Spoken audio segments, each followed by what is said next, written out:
This episode of Savage Sessions is brought to you and produced by Radio Salad Studios.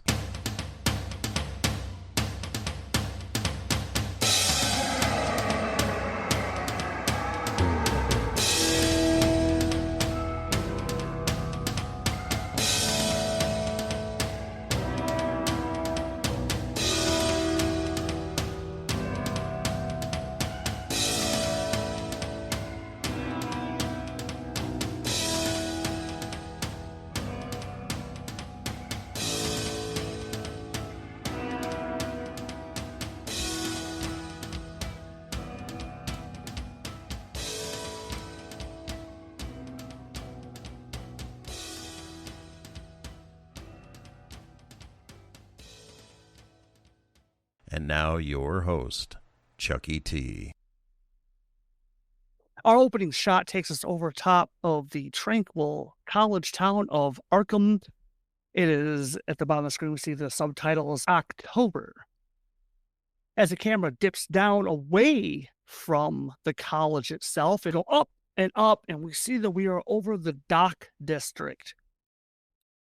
Lot of trucks here. There is a rail car that is getting loaded up. Camera drops behind a more busy warehouse. And as comes to rest, it pulls back. The Raven turns. It caws at the camera, looks inside the warehouse. Camera follows the Raven's stare as it goes through the wall. And we see the inside of the warehouse. We see multiple men and a couple of women moving boxes, stacking things.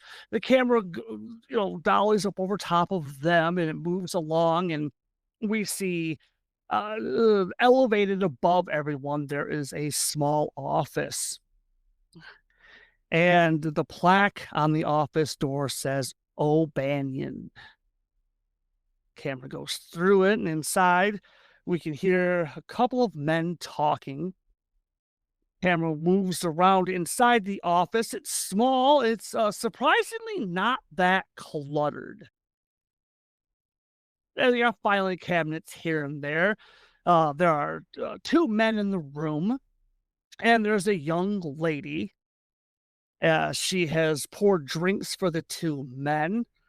She is good looking, and there's an older man.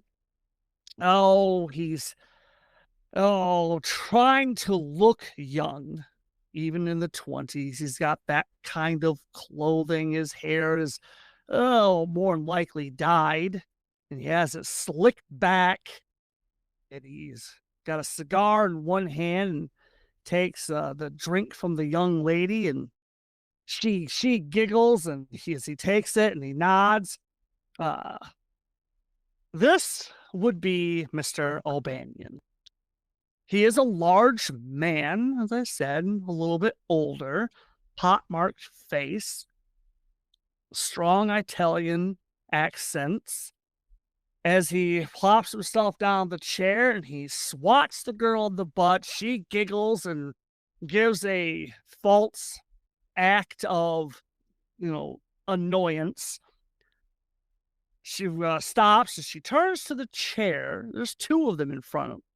And there's a small, weaselly-looking man. He looks like maybe in his 30s. Wired-rimmed glasses. Said large eyes, large ears, slender face. He's dressed nice. He's not dressed as nice as Mr. O'Banion, but he's dressed nice. And the girl offers him a drink, and the skinny man, looks up and smiles. And the girl's eyes get big, and she involuntarily takes a step back away from him. The smile never disappears as this thin hand comes out and it takes the glass. "Thanks, doll. Appreciate it. Why don't you take a seat here?" The girl's eyes get big, and she looks frantically over at Mr. O'Banion. O'Banion tilts his head and makes himself comfortable and looks at her, looks at the skinny man, looks back at her, and lets her stew uncomfortably for a few seconds. We'll let her contemplate what could possibly be happening here. And finally, O'Banion takes pity on her and he nods and shakes his head. No, no, no. That's not what Judy's here for. She's only here to be doling out the coffee and the booze. Then every now and then, maybe she'll write a letter for me. Besides, she's easy on the eyes, eh? Yeah, of course. I get it. No offense, Toots. The girl kind of takes another step back, and O'Banion chuckles and let's go ahead and take off. A few things we gotta discuss. The girl quickly leaves the room. The two men stare at each other long enough, and when O'Banion's convinced that she's gone, all right, you little skinny son of a bitch. You come here, you drop some names, I made some calls. Okay, all right. So what? So there's some debt that I haven't collected promptly. Big deal. Small loans, who cares? Well, that's why I'm here, Mr. O'Banion. You see, I've absorbed those debts, and now they're mine to take care of. What do you mean you absorbed them? Yeah, I did. I took those off your shoulders because certain individuals over in Chicago are a little concerned. They don't think you'll be able to pay your debts back in time. So I took that off your shoulders. See, I like it here in Arkham, and I think I'm going to be setting up a small shop here. Hey, I got a good thing going here. I heard about you. You got yourself a nasty reputation. Yeah. Kind of like you. No, nothing like me. Two men lean back in their chairs and they're staring at each other. Two sharks swimming around the same bloody chum. Finally, O'Banion leans forward. Show me the list of names that you've acquired. I think you'll find those are good enough, at least good enough for me to get my own little business started. You see, you're right. Back in Chicago, I had a good thing going, loaning money out to those poor people in need. Well, came time for me to move on. And I was, suggested I come out here. Seems, some people in New York weren't too fancy about me moving over there, so I took the next best thing. And besides, doctor says country air will be good for my lungs. My wee little lungs. What you think there, Mr. O'Banion? You like that list? O'Banion's scanning the papers and he chuckles. Are you serious about this? Nothing. See, that's the thing. In Chicago, I started with nothing, and I got up to here. I'm going to make it wonderful. You'll see. It's good. Don't worry. I've got you covered, and, the payments will be gone and good, and we'll both be having a good time here, and I promise I won't step on your business. I'm a loan, anyway. Loan shark. Yeah, well, one thing. I preserve a personal bank to those in need. So, if we're all good here, Banyan nods and both men stand up. Banyan hands the paper back. Thanks for the drink. I'll be seeing you around, O'Banion. Gonna have ourselves a good time here in Arkham. You know any good spots I could sit down? The Clover, perhaps. Banyan just shoots him a look, walks over to the bar and pours himself another drink. You have yourself a good night. I'll see you when I see you. People involuntarily just take their steps away from the little man. And he's a little man. He's got to be all of 5'4". As he clears out, there's a nice car waiting for him, and there are two men standing, leaning against the car. Skulk stops and looks at him. I told you before, don't be leaning on the car. I just had the damn thing waxed, you morons. The two men stand up, and they look at each other, they look back. These are identical twins, and they are some ugly, ugly men, and they are brutes. They both go around, and one of them, they kind of push each other. And stop it, knock it off, you two. We got a few places to go and take a look at. Skulk gets in the back seat. The two men, they again pat at each other to see who's going to close Mr. Skulk's door. As they close the door, they get up in the front. One of the guys looks back. So, where do you think? Where we going to go first? And they go find someplace in this goddamn dive of a town. Someplace I can get a decent meal, something to drink.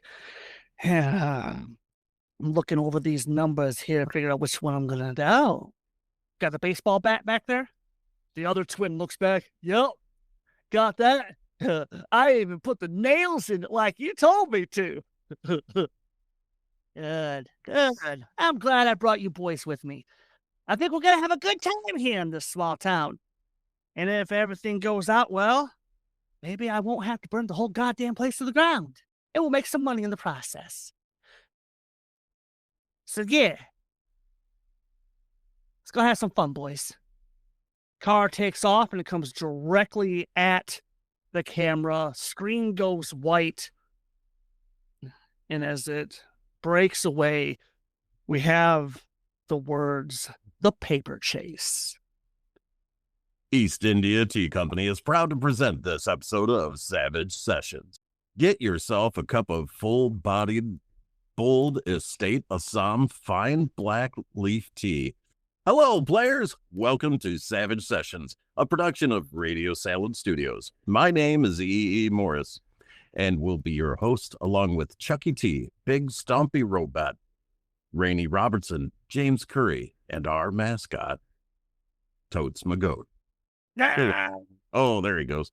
For Call of Cthulhu, a tabletop RPG powered by Chaosium Incorporated. You should definitely check this system out. Now, as is tradition here at Savage Sessions, if there is any in-game currency, we like to start our players off with a little bit more. For this system, that comes in the form of luck points. These are points that the players can do cool and crazy things in the game, like survive. The players have their current luck points, and they may now gain a little bit more by stating a previously on from their character's perspective. All right, who would like to go first?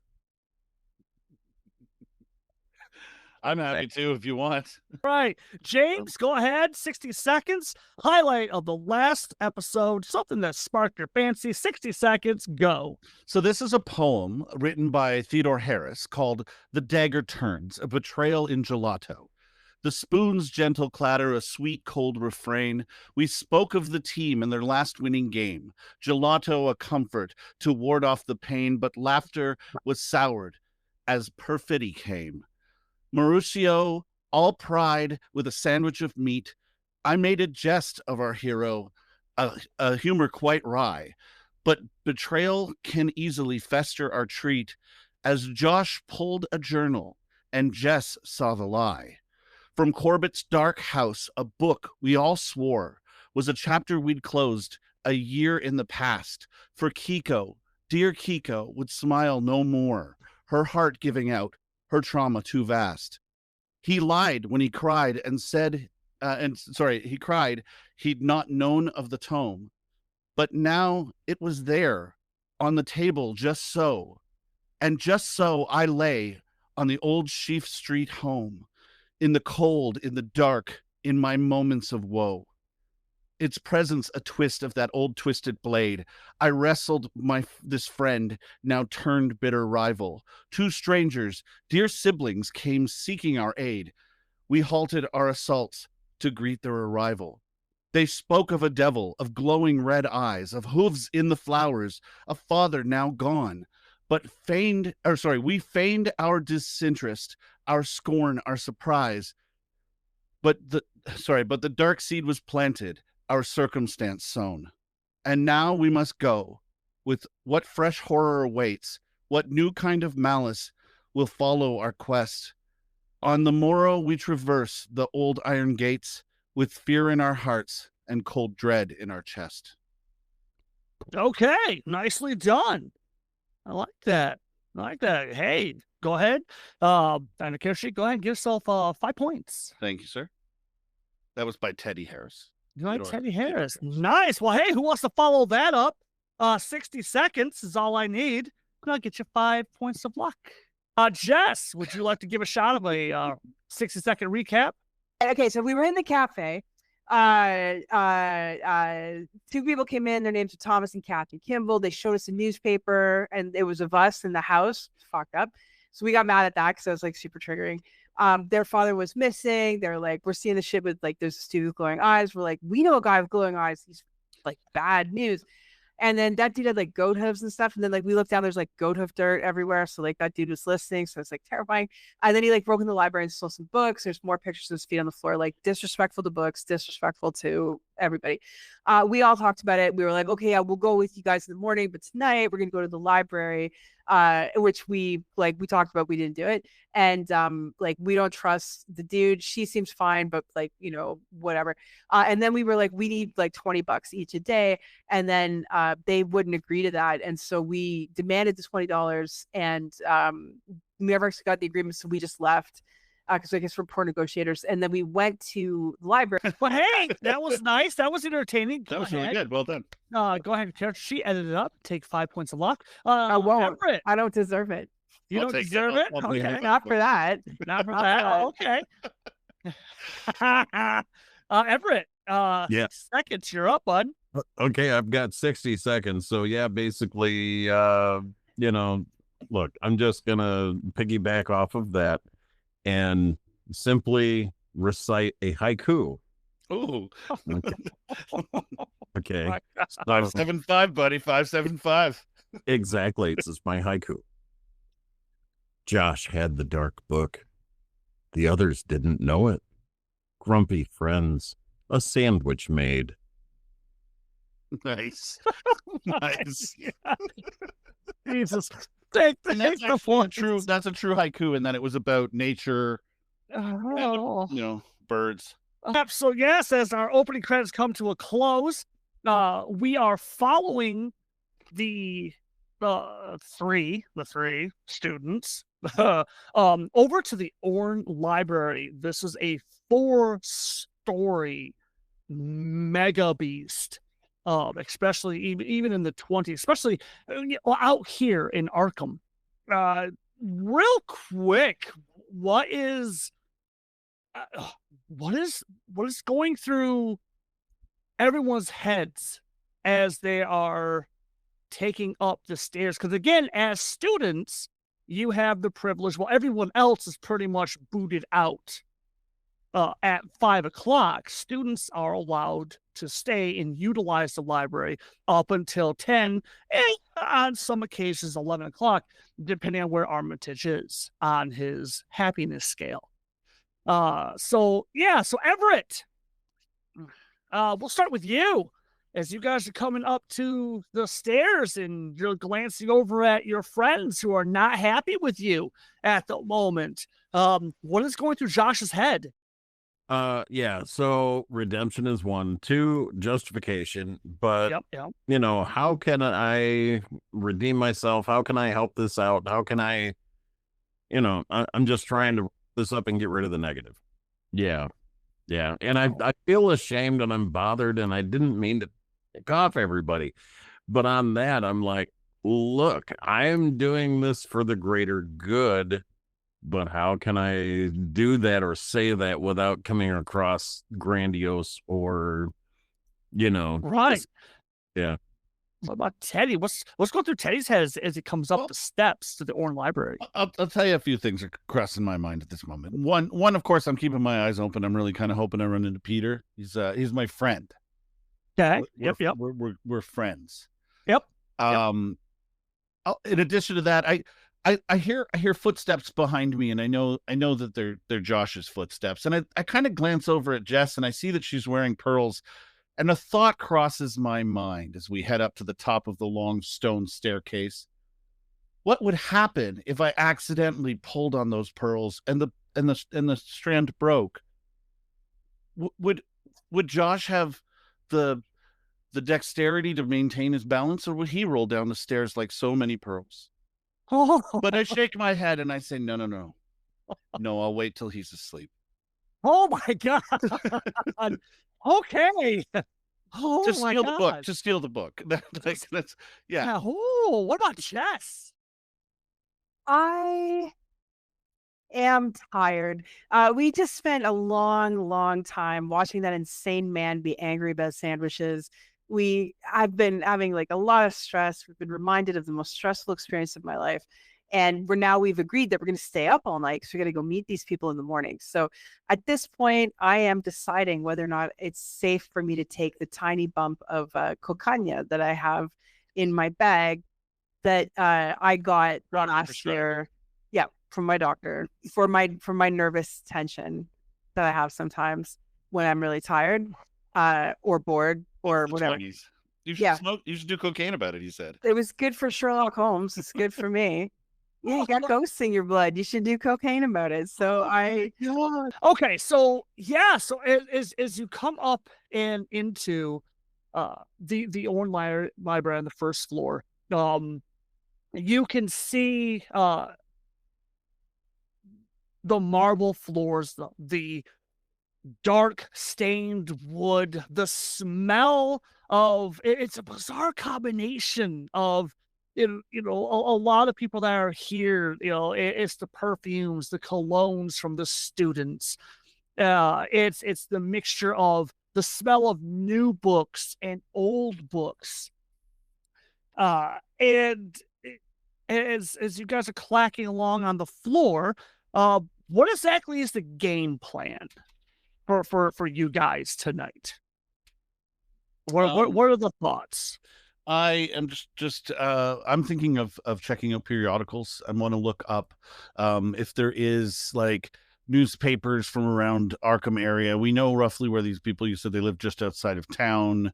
Mm-hmm. I would like to find out anything and everything I can find out about the Kimballs and maybe family history, maybe anything to do with the disappearance of Dr. Richard Kimball, the fugitive, and or the father, what's his name, William Kimball? No, Douglas Kimball. I would like to look into his disappearance. Yes.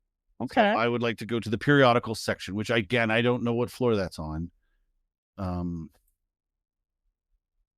But I think that would be in reference, which is on main floor. Yeah, we'll go. But with I'm also that. going to keep my eyes open to see if my friend is there. Yeah, little Peter. Yeah. Okay. Goodwin, who's just a friend. Right.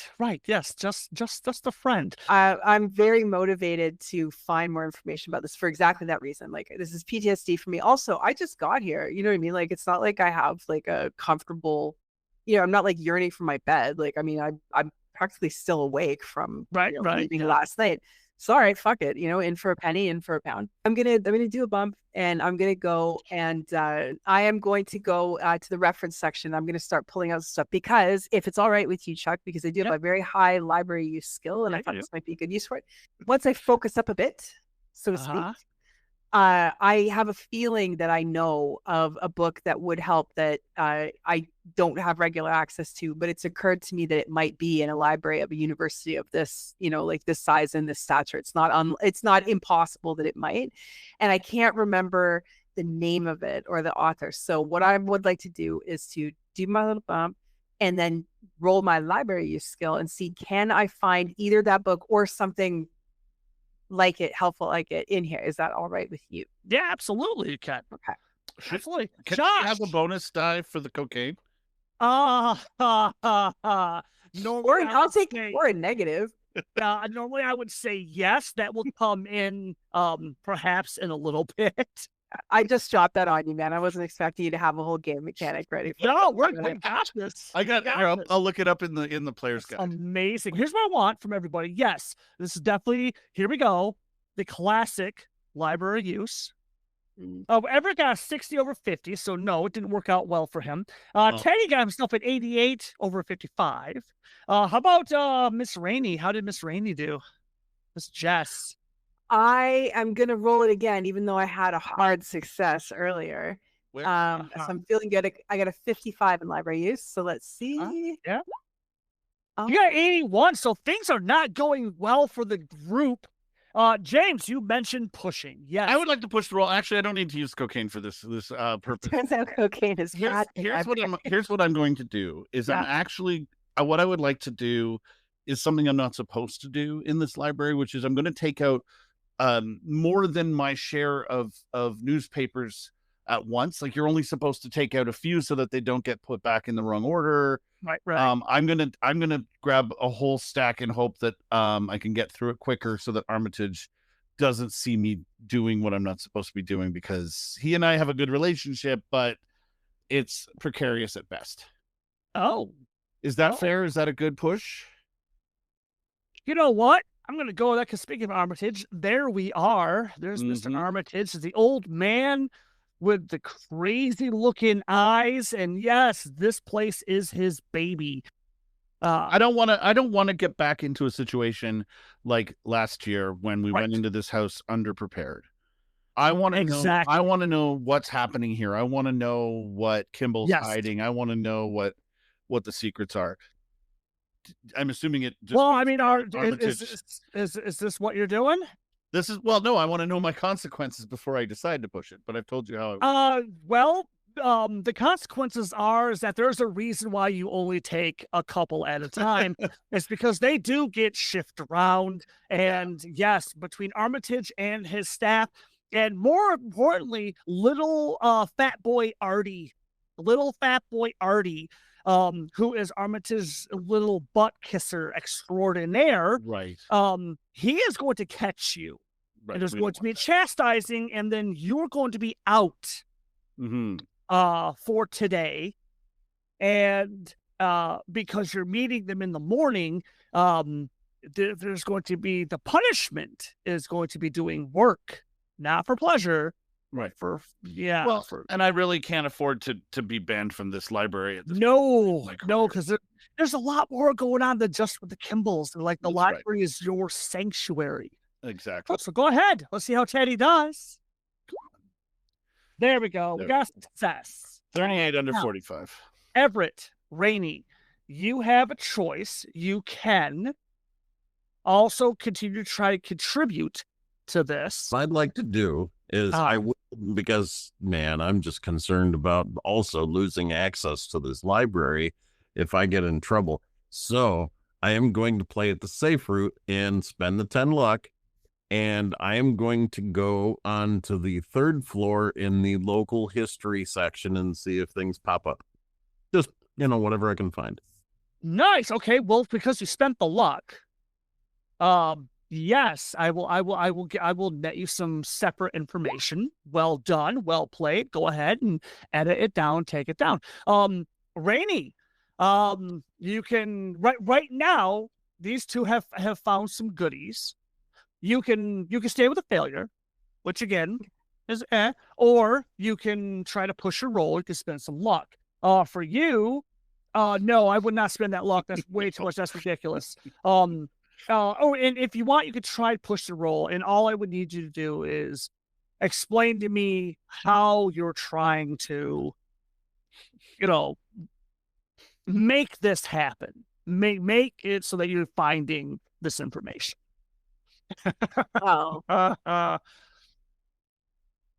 Using the incredible lightning harnessing power of medicinal cocaine, the spirit of Apollo himself possesses me, and my mind is filled with knowledge, not just of what man knows, but of who man is and how he is and how he was fearfully and wonderfully made. And taking a deep breath, closing my eyes, I remember that the book that I wanted is blue. And it has like a little swan on the outside, like this. Like, it's kind of, you can't see this at home, but just imagine like just a little swan, like the one on the Dove bar. And then I remember that it's because the author's name is Swan with 2 N's. And then I remember that this library had at one time some of Swan's books and letters, which were donated after his death. So I would say that unless there's some sort of defiant elder god named Chucky that's on my butt at this moment, I have a decent chance of finding what I'm looking for. And what would be the potential downside of doing more cocaine? Oh, There's never one. There's never one. That's the great thing about it. And that, just go ahead and give me another library roll, and I'm going to give you advantage on this. Ooh, what's Okay. that? That means you're going to roll into below it. There's going to say bonus, and you click on that. Right. So go ahead, roll library use. Holy shit! You do not need to touch that. You got yourself you got yourself a critical success. 1 under 55. Congratulations. Cocaine. There's no downside to doing more cocaine. In my normal games, I would consider this like an ace. This is the creme de la creme. It's getting kind of hectic. Yeah. Sure. And so instead, I give a D3. I give a D3 bonus in my games for a 1. Don't do it in your game, but that's what happens. Rainey, you automatically get 5 points of luck. 5 jeepers creepers. 5 points of luck right now. I only do this once a game because the chances of rolling a 1, while it can happen, but because you were the first one to do it, congratulations, you get it. Yay. There it is, and I will not do it again.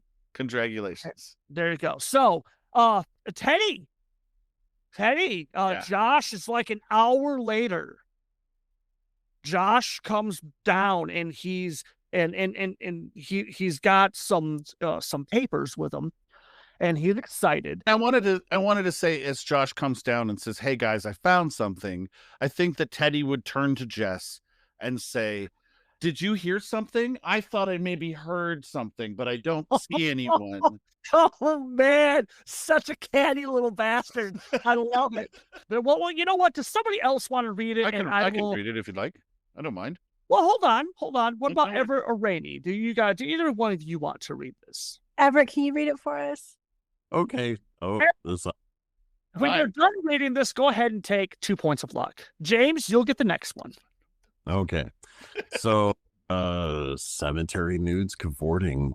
Earlier this weekend, there was an alleged sighting of a band of people apparently disclothed who were cavorting in the cemetery, according to one frightened witness who has decided to remain unnamed.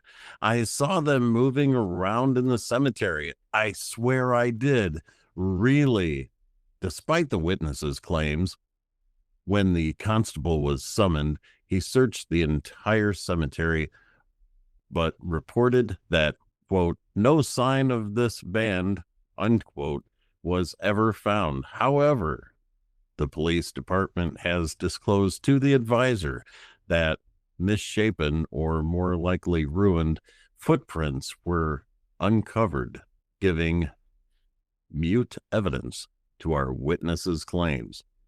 It's at this point, Everett, go ahead, take your 2 points of luck. Again, James, you'll get the next one. Oh, I'm okay. I'm fine. He's obviously the superior narrator. Oh, no. Now, for the rest of you, because of this revelation, the next one will be read in the voice of Morgan Freeman. Oh, God. Due to this little revelation, as the three of you are looking down at this, and you have the photographs that Catherine took. So if each of you could please give me a sanity check. This would be a 0-1. If you pass, you lose 0. If you fail, you lose 1.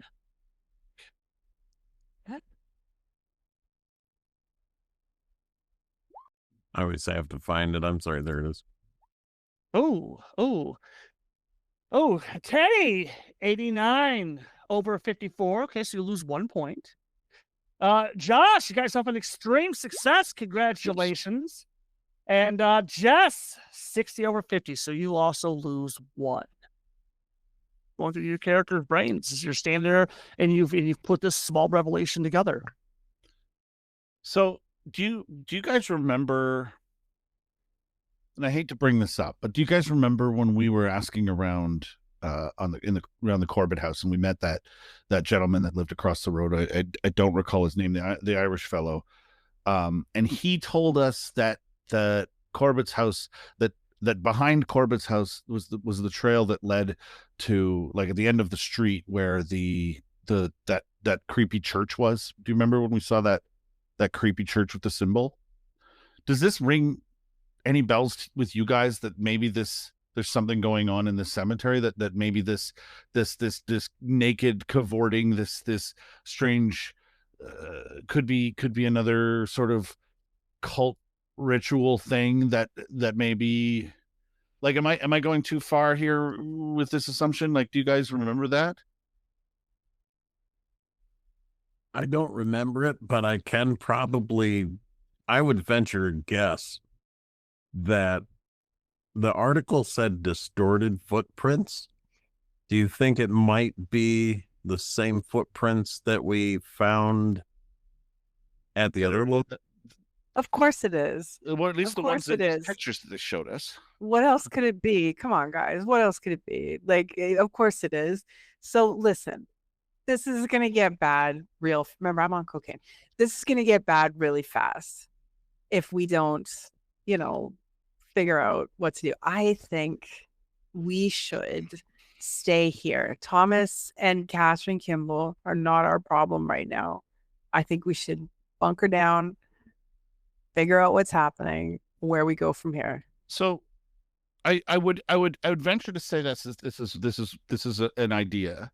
And as much as I hate the idea of going down a dark path again, I'm reminded of the fact that when we went to that house and we left, we had nothing but nightmares as a result. And I feel like I'm going to start seeing that again if I don't follow up on this. First of all, embrace the nightmares. It's okay.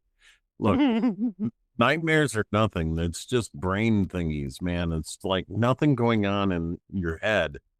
There's nothing. I mean, dude, nightmares cannot hurt you. Sure, freaky as heck, man. Let me tell you, I got stories, but they're not going to hurt you too. What does cocaine smell like? Oh, no. It's hard to tell because it's in your nose, but generally, pain. Oh, Hey. well, if you drop some, let me know. And anyway, but the look, I think, you know what? I think she's right. We need to sit back and what are the odds that we could actually observe something going on tonight? I'm not going tonight. We're going in the morning. Well, it does. Okay. What are the odds that we could observe anything at any time, given that? Sorry. I'm anxious. Josh, first of all, you do whatever the hell you want. Okay? You make your own decisions, as you've always done. And they're always your own selfish decisions, as I can tell clearly from your lies and your deceptions. Second of all, nightmares are more than just thingies in the brain. I have not been able to sleep a full night since the Corbett house, and I have not been able to write the poetry I used to write. I don't know if you know this, but I've been writing some pretty dark shit. Okay? Excuse my language, but I don't need you to tell me what's a little brain thingy or not. Okay? Like, I'm just gonna walk away. Like, look, man, your dark poetry is your best stuff, man. It's so cool. Oh my God, that. Oh yeah, no, keep walking.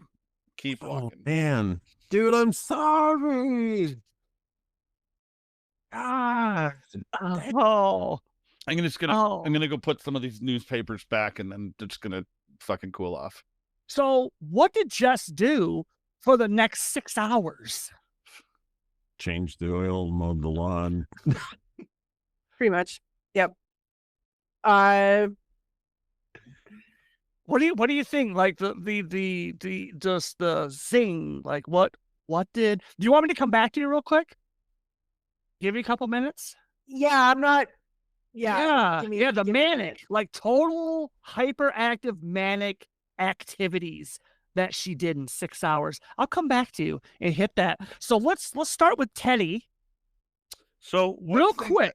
One thing that Teddy has done in the past when he's worked up, it's hard for him to fall asleep since the incident. Like, he'll fall asleep, but he doesn't like closing his eyes, because every so often sometimes he wakes up and there's a shadow over the foot of his bed with two red glowing eyes, Right. like in those days.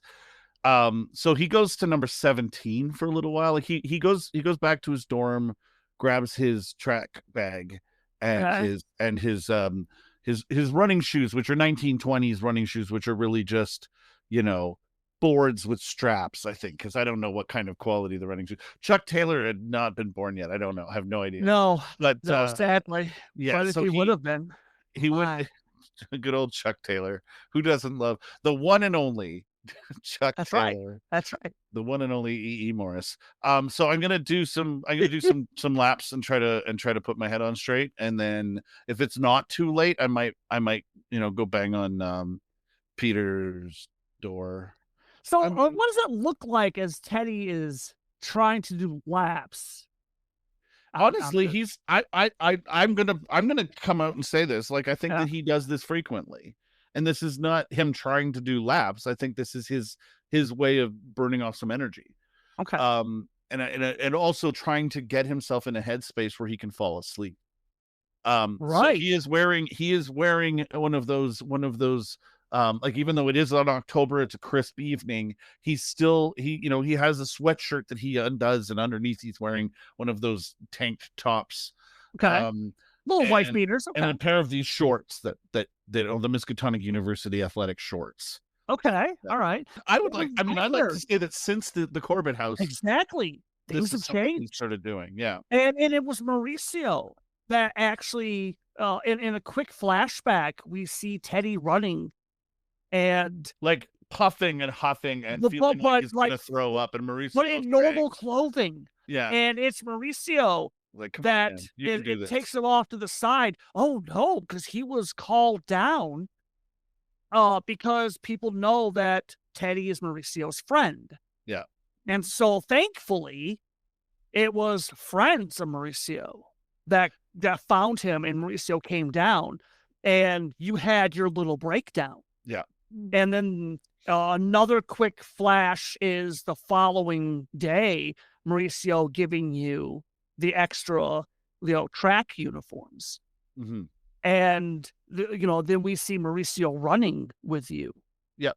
And giving me good tips about, right, like on how to focus, focus on my breathing, focus, keep my eyes, 10, right. I don't know what you measure meters. I don't right.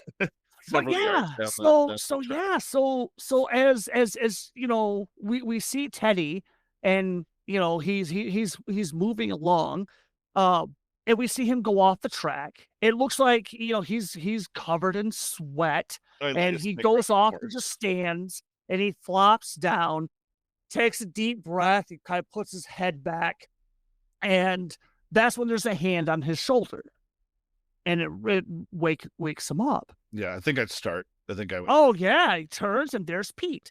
Pete is around the same age as Teddy. Young black man, mm-hmm. hair done up in style. Eyes like infinity pools. Oh yes. Pete, he looks over at Teddy and glances around like, "Hey, bud, what are you doing?" The usual, just burning off some energy before bed. I was gonna come by and see how you were. Did you go to that thing? Yeah. I did actors, that, the actors party that you. Oh, he rolls his eyes. Yeah, if that's what you want to call it. It's late, Ted. You might want to get back to the room, and because it's late, man, and I'm worried about you. You've been on edge a while, man. What's going on? Let's walk and talk. Yeah. No. Let's just you just need to sit for a little bit. I think you've been doing enough walking. Okay, but I need to talk. I'll tell you. Yeah, talk. Well, Yeah. I mean, I think he knows about what happened. Like this isn't this he wasn't a part of the corporate house, but he's been there for me. And I think I'm going to tell him first and foremost about Josh.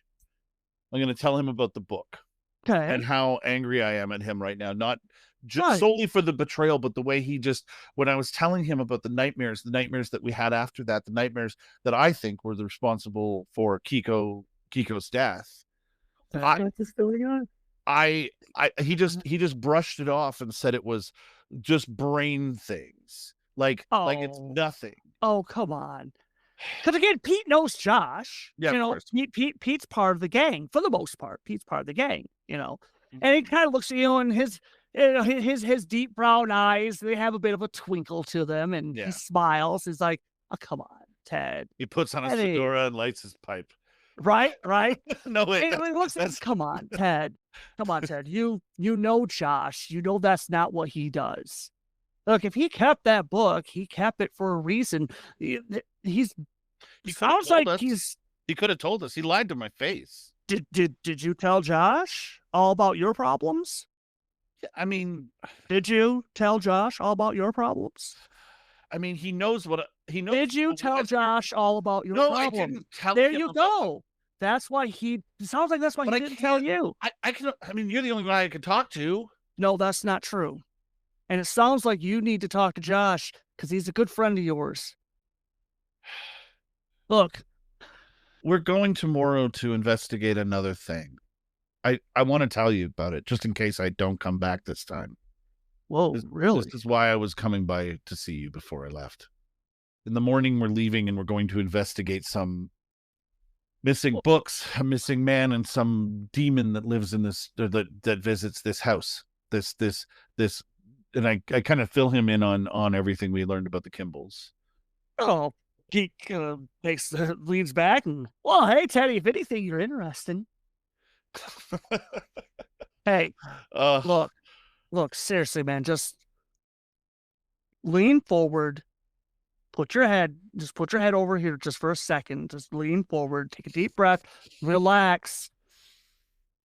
And when you come around tomorrow, talk to Josh.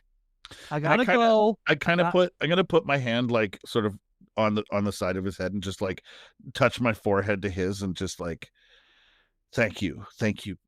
And I look at him and he's and Teddy, when you raise your head up and you blink, everything is now in more of a technicolor. Yeah. The whole time you were talking to Pete, it was much more muted, and now everything's like still dark out. You just glance around. You must have fallen asleep on the stand. Yeah. What time? I look at my watch. I pulled my pocket. Oh, Jesus, it's late. My God, Jesus, it's late. All right, let's go back to the dorms. So I want to rewind, and I want to go to Everett. Everett, while Teddy was putting away the papers. That was a good scene, by the way. Thank you, Chuck. That was good, man. Too. Thank you. So while Teddy was putting away the papers, and Teddy was on his manic run, and Miss Williams is on her manic activities, what has Josh been doing? I have fallen into a personal mire of shit. I don't normally cuss on show, but yeah, seriously. I mean, I feel like I'm misunderstood. I am trying to do the betterment for the group, for the situation, and I feel like I am being shunned and kicked off to the curb, and I feel like I have nothing to offer, and my head is filled with screaming. Right. Okay. So you're still at the Orne Library. The notes that you have, because you've just been pulling nuggets of what you feel is factual information that needs to be expanded upon. Yeah. And so as you're going through the books, you have the journal, you have the other books out, and it's Professor Artemage, the patron of the library, who comes by and he looks at his, pulls out his pocket watch, he checks it, and excuse me, Mr. Josh, are you okay, young man? Oh, yeah. How's it going, Mr. Armitage? Yeah. So, like, I'm just doing some research on a little personal project. Man, have I lost track of time. Holy moly. No, just relax. It's fine. It's Okay. fine. And he's looking down. He sees the books that you have out, and he's like, that's some very deep reading material. What exactly is the nature of this research you're doing? Well, I would really like to go into it, but frankly, you don't have all night. So I'll just say it's a personal project. Um, it's kind of all about the Kimballs, and I'm just kind of man, the whole thing has got me curious. That's all. Right. Well, again, this isn't about the Kimballs. This is the book that you're looking into is uh Walter Corbett's personal journal, the self-proclaimed warlock Right, but of Boston. Right. Oh yeah, yeah, okay. But you were doing the Kimball stuff. Gotcha. Okay. yeah, Uh, right. um, and so Armitage nods and he glances. He takes one second. You have quite a bit of material there, and it's getting late. But well, I don't see why we can't help out. Let me help you put some of the books back. And so you're walking with the old man, and you guys are putting the volumes back up on the shelves. I can't help but notice that you seem to be in here quite a bit lately. Yeah, yeah. Yeah, I just like to do research. I really focus on if I've got something that's running through my head, I Mm, just need to have an answer, or if I hear a local story specifically, that whole thing has just got me really, really curious. And I just got to find an answer like right now. So yeah, right. By yourself. yeah, pretty much. I mean, best conversation I'll have all day is with myself. No offense. Is it though? Yeah. Yeah. Well, Mm. I'm I I took the liberty also of your archaeology teacher, Professor Rice. boy, you're nosy. I'm sorry. Mm, I look after my students. Well, I'll I just have to. yeah, you're good, man. And he's pointed out to me that you are, what were the words? He slides the book into place. Distracted, unfocused, lost. Well, that I got nothing for that. Look, my grades are gonna get better, I promise. And if you want to tell them to, and I know actions speak louder than words, and I'm just gonna prove myself to be better. Can also help but notice that when you are here, your friends haven't been around with you lately. Well, I don't know if you could say we're having a falling out, but I mean, it's not so much really, but let's just say that, they got their things to do and I got mine and I can't tell them what to do. You know that. No, but don't cut them out. You should keep them close, Josh. Oh, I do. I do. I mean, gosh, nobody's closer in my whole life than those guys. And I just don't want anything to happen to them. But on the flip side, I can't call them up at 10 o'clock in the night and say, hey, I want to do some research. What do you say you come along? Because that's just dumb, So it's like, Dumb, but not unheard of. well, I've done weirder, I guess. Hmm. Well, we have the books put away. Take care of yourself, Josh. And Well, oh, yeah, and I really appreciate your help, and I'm taking your words and your advice to heart. I really promise that that you guys are going to see a huge improvement. I swear. I look forward to that, Josh. Have a good evening. Thank you. And You with too. that, with you and a few other students, he's quickly ushering you guys out of the Orne Library. And tell And your as doc, I and as we see the group of students going back to the dorms, um, uh, the camera goes up and over, and we focus in on Jess Williams. While all this has been happening, what has Jess been doing? So, I have been trying to make sure that we don't miss anything. Mhm.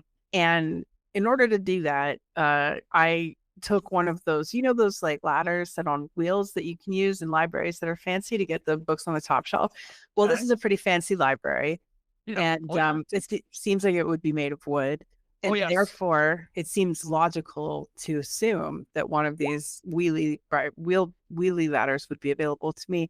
And so, as the peak amount of stimulant begins to filter out of my bloodstream, the ADHD comes back slowly creeping in the night and takes over.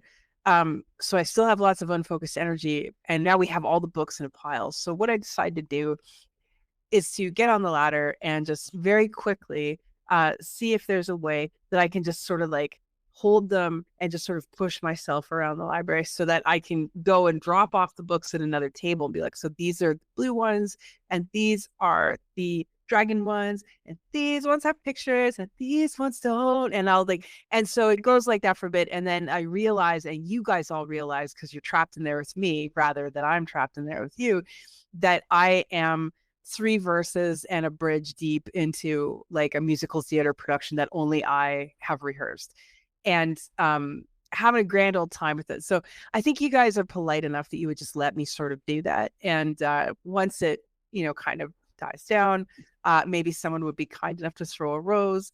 But if not, I would then begin to go to the different tables and sort the books into piles and then alphabetize them. And that would be about what I would do at the end of my energy. That whole entire thing, including intermission, probably took a full 6 hours. So that is amazing. So yes, so there's Jess. She's got the stack of books, and we watch her, and it breaks into a musical number of Jess Williams going on the ladder and just going into some full-on Broadway spectacular of her zipping along on the ladder, slamming books into place, somersaulting off ladder, It's like landing 20s. So it's Busby Berkeley style. Like it's really all balls over out. the place. Yeah. It's just Liza. sliding along the floor, slapping books into place. The song just keeps going, and it builds to a Full crescendo orchestra, a choir of all people over the behind her. place. And as the scene comes down, we see that the lights have dimmed and the windows grow bright, and the music is dying down, and all we hear is snoring. And the front doors open up, and the staff walk in, and they look at each other because right on the front desk is Jess Williams curled up on the desk, and she's covered in books, and she's just humming to herself whatever song she was singing. Was she drooling too? Because, that'd be awesome. Absolutely. Oh, there we go. The red books go here, no. and the blue books go there. There we Brown go. I books are love it. purple. So, Jess, here's what I need you to do. Rainey, I need you to have Jess please give me a Constitution roll, please. So great. I love this session tonight. No, 50 under 70. So well done. Yes. You'll be She able to can function handle her normal. game. You'll be able to function normal. That's Do fair. you need caffeine? Was the short amount of sleep you had enough? No, but it was enough that you can function. So from there, you guys, you meet the Kimballs on West College Street, out in front of the boys' dorm. Now, here's what I need to know, because here's something else Can that I ask for something? Is it okay that What you got? I would like to make sure I've set my alarm early? Uh-huh. I would like to go to if you could remind me the name of the cafe, the garden cafe, is it that we were at? Yes, give me 1 second.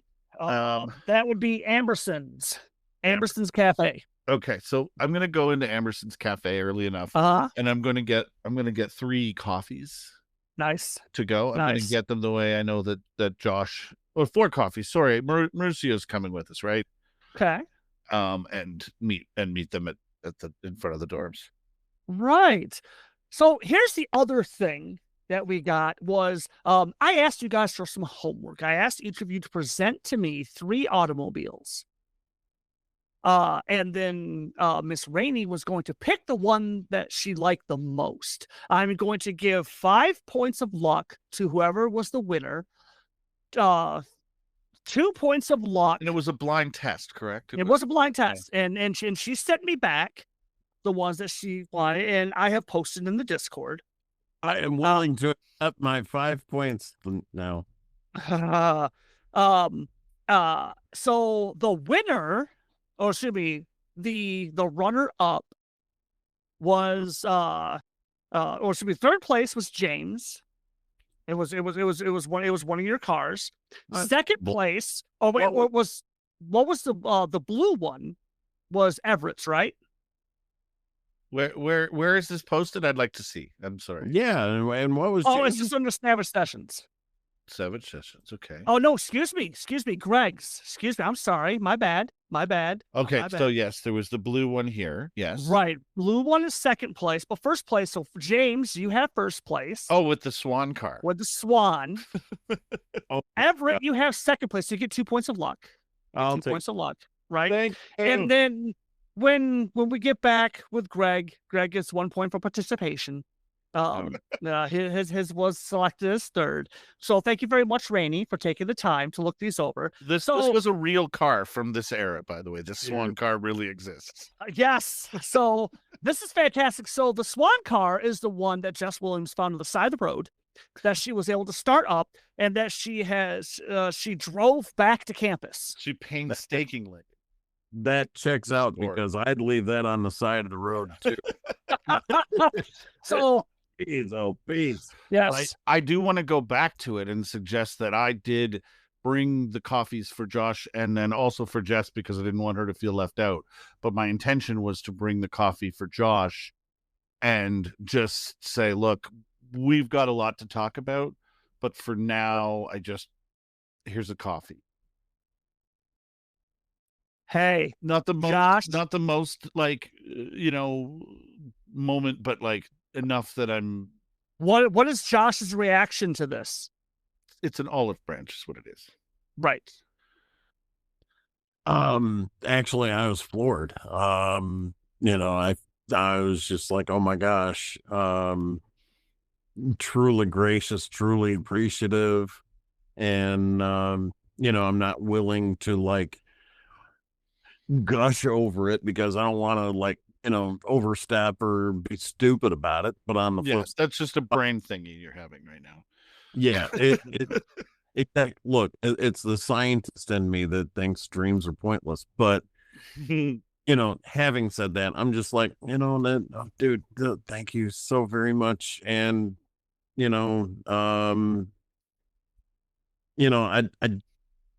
don't want to come across ridiculous, but on the flip side, I want to come across appreciative. So I think that's the biggest thing.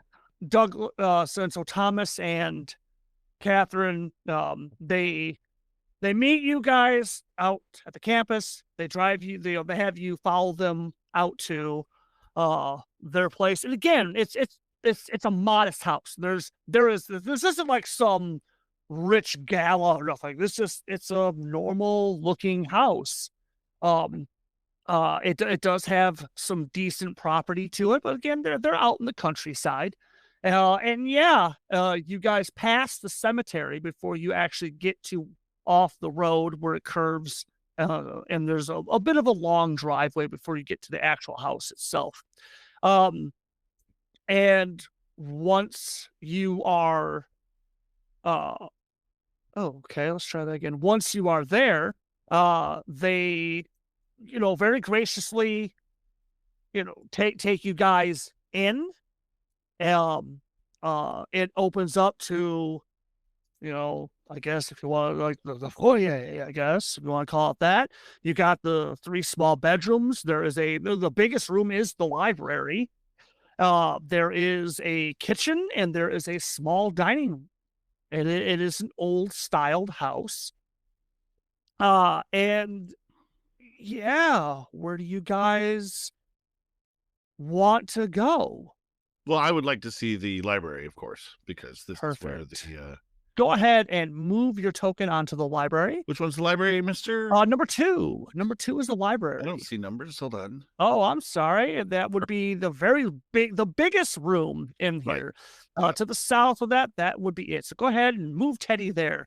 What about Josh? Where's Josh? Does Josh want to go to the library also, or is there something else Josh would like to take a look at?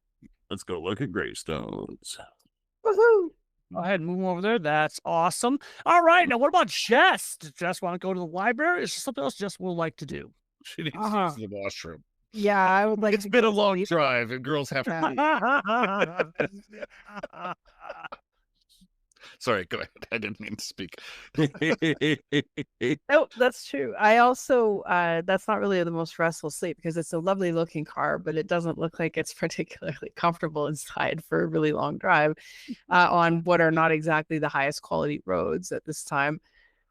So yeah, I would really like to be in a soft, cozy feather bed sleeping instead of doing all this, but that's not going to happen. So yeah, I'm looking for like the equivalent of like the 1920s Call of Cthulhu Tim Hortons at this point. Like, is there somewhere we can go and get a coffee and like a bagel? Well, Teddy brought you coffee. I need more. You need She- more. she- That's enough. Okay, Quickly, you know Yeah. what? You know there's a what? kitchen. This so you can make it yourself, or or is this maybe an opportunity for you and Catherine Kimball to go take a drive, and maybe you can talk to Catherine and get Right. maybe a little bit more of a personal, like, what's going on. Oh, awesome. That sounds great. Let's do that. This is absolutely not what Jess wants. No, it's what's best to investigate. Okay, yeah, so I'll do that instead. I'll be happy again later. I'll deal with this now. It's okay. We're living in a world of terror, right? We're subjected to the ultimate whims of a malicious god. So I can suck it up. It's cool. You are a good person.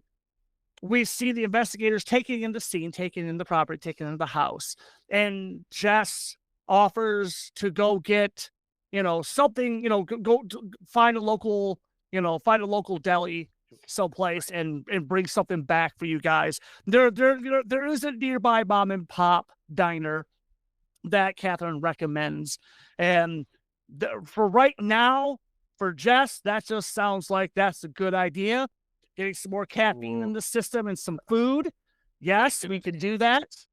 Extremely We can good. do that.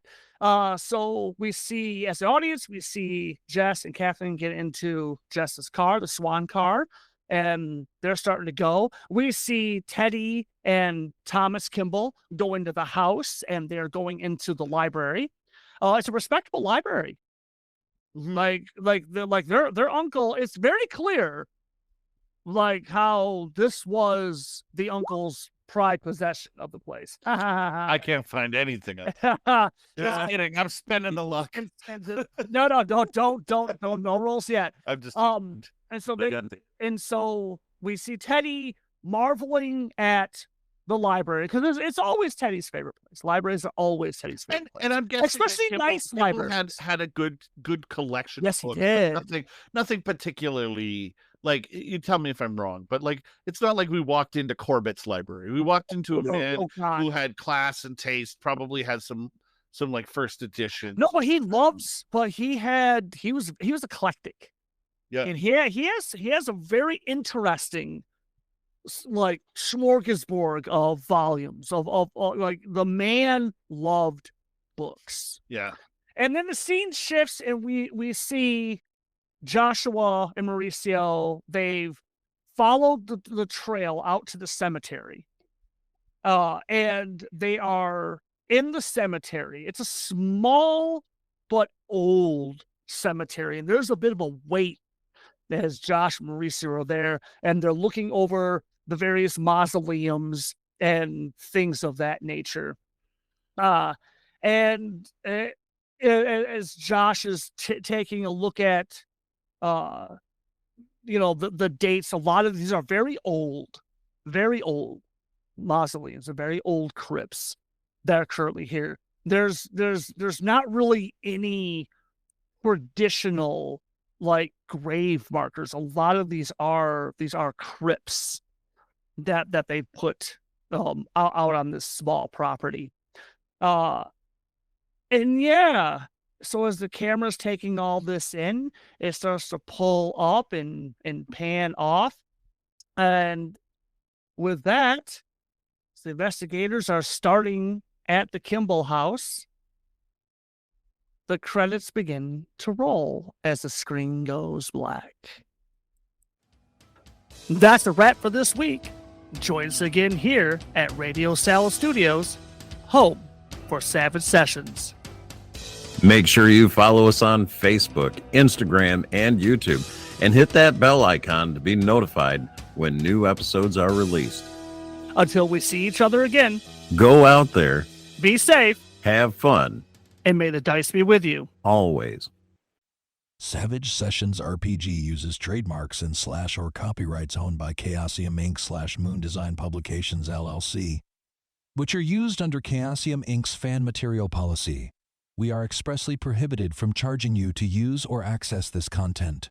Savage Sessions RPG is not published, endorsed, or specifically approved by Chaosium Inc. For more information about Chaosium Inc.'s products, please visit www.chaosium.com.